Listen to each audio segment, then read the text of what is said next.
Bill White's Midday Rant is a short, sharp take on what's happening and how it relates to you. Agree or disagree? Listen to middayrant.com today. Today it's the Russian sanctions. I am incensed by the people who are celebrating what equates to the theft of personal property based upon whether successful business people and some former politicians have, or, as is the case, had some tenuous association with Vladimir Putin.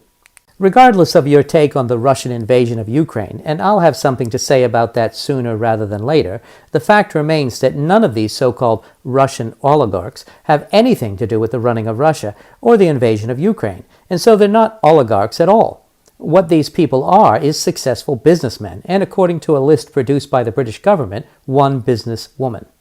Does anyone seriously believe that Putin didn't anticipate this knee-jerk action by Western governments who, frankly, are using the war in Ukraine as a means to justify their existence, but more importantly, as a second act after the COVID crisis failed to cover up their financial incompetence?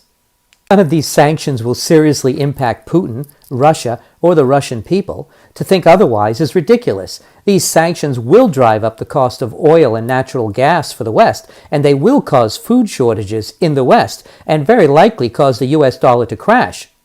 But of course, it's easy to get people with very little money to retaliate against the wealthy, and that's exactly what our leaders are hoping for, to keep the peasants busy hating on Putin while they pass billions to their friends who produce the military equipment paid for by the taxpayers and gifted to Ukraine. No matter what you think about Russia or Ukraine, the sanctions are theft with extra steps, pure and simple.